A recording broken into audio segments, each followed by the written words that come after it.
Di video sebelumnya kita membahas tentang telepati yang dirasakan oleh Divine Masculine, dan sekarang mari kita lihat sisi sebaliknya.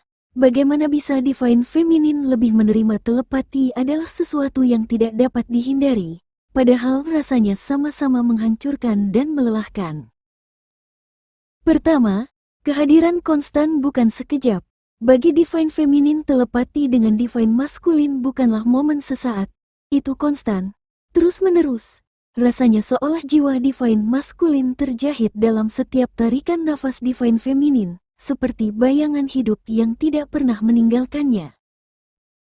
Divine Feminine bisa saja berada di tempat kerja atau dikelilingi orang banyak, dan tiba-tiba Divine Feminine merasakannya, seolah-olah Divine Masculine ada di sana, mengusap kulitnya atau mengawasinya dengan intensitas yang hening. Kebenarannya adalah, Divine Feminine merasa Divine Masculine lebih hadir dalam ketidakhadirannya. Divine Feminine sering merasa takut karena energi Divine Masculine selalu terasa lebih dekat daripada tubuh fisiknya.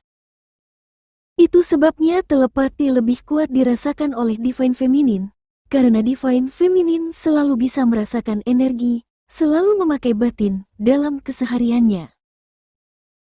2. Membawa rasa sakit Divine Masculine seperti miliknya sendiri. Jika Divine Masculine dihantui oleh emosi Divine Feminine, maka Divine Feminine dirasuki oleh emosi Divine Masculine. Bedakan antara dihantui dan dirasuki. Perjuangan Divine Masculine bergema di dada Divine Feminine bagai guntur. Divine Feminine bisa merasakan kegelisahan Divine Masculine saat Divine Masculine mencoba mematikan kebenaran. Merasakan kesedihannya saat Divine Masculine merasa terjebak, merasakan keputusasaannya saat Divine Masculine tidak dapat mendamaikan logika dengan jiwa. Emosi-emosi ini datang bagai badai tanpa peringatan, membuat Divine Feminine terkuras dan bingung. Rahasia yang jarang Divine Feminine akui adalah betapa melelahkannya semua ini. Divine Feminine menjadi cermin, membawa bukan hanya luka-lukanya sendiri tetapi juga luka-luka Divine Masculine. Dan meskipun Divine Feminine kuat, namun beban penderitaannya yang tidak terucapkan terkadang mengancam akan menghancurkannya. 3. Merasa tidak berdaya untuk mematikan koneksi. Divine Feminine mungkin mencoba lari, menghalangi dan mematikan rasa, tetapi telepati tidak ada habisnya. Semakin Divine Feminine menolak, semakin keras suaranya. Ketidakberdayaan ini adalah salah satu perjuangan terbesar Divine Feminine. Divine Feminine tidak dapat bersembunyi dari energinya, pikirannya, emosinya, bahkan ketika dia sangat menginginkan Divine Masculine. Telepati memaparkan Divine Feminine kepada Divine Masculine dengan cara yang tidak dapat Divine Feminine sembunyikan. Dan terkadang rasanya hati Divine Feminine seperti tidak memiliki dinding lagi. Keinginan terdalam Divine Feminine adalah merindukan keheningan, hanya untuk mengingat siapa dirinya tanpa kehadiran Divine Masculine yang terus-menerus ada dalam pikirannya. 4. Cinta sebagai kompas Divine Feminine. Meski merasakan sakit, rindu dan lelah, pengalaman paling tidak tergoyahkan dari Divine Feminine dalam telepati adalah cinta. Divine Feminine merasakan cintanya sebagai frekuensi konstan yang membimbingnya melewati malam-malam tergelap, bahkan ketika Divine Masculine menyangkalnya di dunia 3 dimensi, bahkan ketika Divine Masculine berlari, cinta yang Divine Feminine rasakan melalui telepati membuktikan kebenarannya. Cinta ini menjadi kompas Divine Feminine, jangkarnya dan alasannya untuk terus maju, karena Divine Feminine tahu, cinta yang mengalir melalui telepati adalah pengakuan jiwa, dan cinta itu tidak bisa berbohong. Catatan tambahan mengenai telepati intens yang harus dirasakan Divine Masculine dan Divine Feminine. Bagi pemberontakan jiwa Divine Masculine, telepati itu menghantui, sedangkan bagi Divine Feminine, telepati itu menguras tenaga. Divine Masculine mencoba menghindarinya, Divine Feminine tidak dapat mematikannya.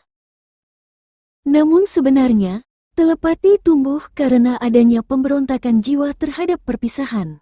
Itu sebagai pengingat bahwa tidak ada jarak, tidak ada keheningan dan tidak ada rasa takut yang dapat membatalkan apa yang telah ditulis tentang pasangan Twin Flame, bahkan sebelum waktu dimulai. Divine Masculine mungkin mengingkarinya. Divine Feminine mungkin merasa kewalahan karenanya. Tapi keduanya terjebak dalam badai yang sama, yaitu badai cinta yang tidak dapat dibungkam, bahkan dalam kesunyian paling gelap sekalipun. Sekarang mari kita bahas bagaimana tanggapan dan apa yang sebenarnya terjadi pada Divine Feminine dalam menghadapi keheningan Divine Masculine. 1.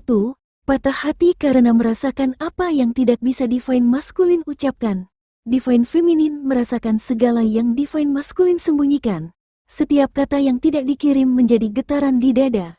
Setiap emosi yang Divine Masculine kubur menjadi nyeri di hati. Setiap air mata yang Divine Masculine tolak untuk ditangisi menjadi kelelahan emosional. Divine Feminine merasakan cinta dan ketakutannya secara bersamaan dan itu membuatmu terbuka. Itulah mengapa keheningan ini terasa tidak tertahankan. Ini bukan hanya jarak, ini adalah keterikatan energi. Tetapi patah hati sakral ini merupakan alkimia yang menempa kekuatan ilahi Divine Feminine. Melalui rasa sakit Divine Feminine belajar mencintai tanpa syarat, melepaskan kendali dan mewujudkan kasih sayang tanpa batas. Energi yang suatu hari nanti akan menarik Divine Masculine kembali kepada Divine Feminine. 2. Ketika Divine Masculine akhirnya memecah keheningannya, itu tidak akan menjadi momen biasa. Momen itu akan menjadi runtuhnya perlawanan bertahun-tahun, penyerahan jiwa yang tidak lagi bisa melawan takdir. Itu mungkin datang berupa pesan, panggilan atau pengakuan spontan. Tetapi Divine Feminine akan merasakan pergeseran perubahan jauh sebelum hal itu terjadi. Energinya akan berubah, tarikan telepati akan menguat. Dan ketika Divine Masculine datang, dia tidak akan menjadi maskulin yang sama saat dulu pergi. Keheningannya telah membentuknya kembali. Hatinya akan mentah, kata-katanya bergetar dengan segala beban yang telah ia pelajari melalui ketiadaan. 3. Kebenaran yang menghancurkan hati, yaitu keheningan Divine Masculine adalah cinta sepanjang waktu. Inilah kebenaran yang akan menghancurkan hati Divine Feminine tentang keheningan Divine Masculine. Keheningan bukanlah penolakan melainkan cinta yang menyamar. Jenis cinta yang mengatakan, aku harus menemukan diriku sendiri sebelum aku bisa memelukmu tanpa menghancurkanmu. Jenis cinta yang mengatakan, aku harus menghadapi iblis-iblisku sebelum aku bisa bertemu denganmu dalam cahaya. Jenis cinta yang mengatakan, bahkan dalam keheningan, aku selalu bersamamu. Karena perjalanan Divine Masculine bukanlah tentang mengejar atau mengakui, ini tentang kebangkitan. Dan terkadang kebangkitan membutuhkan kesendirian yang begitu dalam di mana bahkan cinta pun tidak dapat mencapainya sampai jiwa siap. Catatan, sudah jelas pada fase keheningan, Divine Masculine sangat merindukan Divine Feminine. Dia memikirkan Divine Feminine setiap hari. Tetapi memilih tetap diam karena cinta yang dirasakannya terlalu ilahi untuk ditampung oleh dirinya yang belum sembuh. Ketika keheningannya pecah dan kebenaran akhirnya tumpah dari hatinya, Divine Feminine akan mengerti bahwa penantian itu tidak sia-sia. Penantian, keheningan dan memutus keheningan itu sakral. Karena sebenarnya keheningan yang pernah Divine Feminine kutuk adalah kepompong kebangkitan Divine Masculine.